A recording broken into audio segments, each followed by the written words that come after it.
We now know some of the numbers behind the deal the government struck with German car maker Volkswagen. And that was to land an electric vehicle battery plant in St. Thomas, Ontario.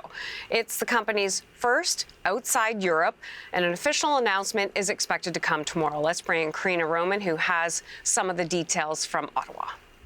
Well, we've confirmed a story earlier reported by Bloomberg where we have got these numbers that has been speculated about since the announcement of this plant in March, where people said, well, why aren't you telling us how much this is going to cost? And the government said, we'll have you numbers, we'll have you numbers.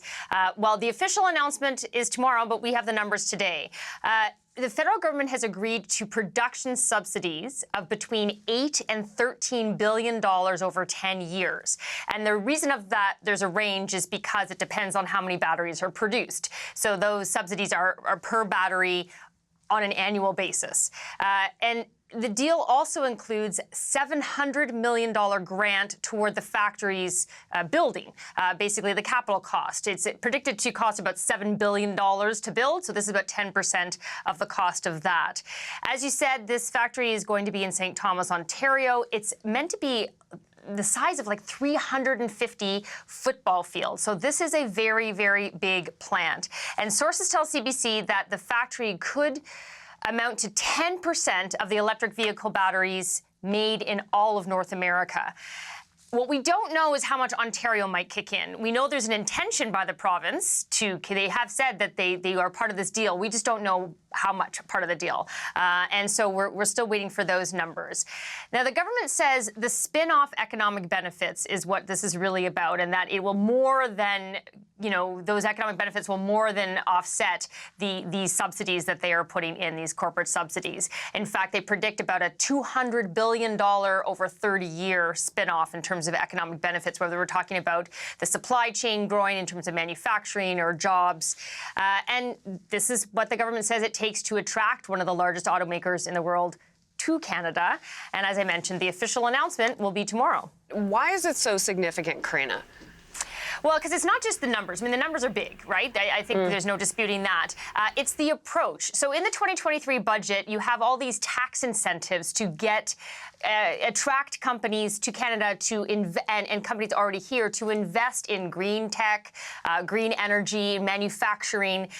But this is actual subsidies to basically help produce goods, and in this case, electric batteries. And so it's really taking the American approach. So those tax incentives were meant to partly match what is going on in the U.S. with the Inflation Reduction Act, which is going to look at hundreds of billions of dollars of investments in clean tech. But the American plan really is more about subsidies than tax incentives. And so this particular deal, it's like kind of taking Joe Biden's subsidy program and applying it here in Canada. Although we can't match dollar for dollar, we may have 2 or 3 of these happen in Canada. They might be more strategic and targeted, but that is what this is about in terms of trying to match what the U.S. is doing. It is important to mention, though, that this deal with Volkswagen for these production subsidies, those subsidies are only going to be in place as long as the Inflation Reduction Act in the U.S. is in place. So if the U.S. decides to go in another direction, so might we, is really what I want to say there. That's the CBC's Karina Roman in Ottawa.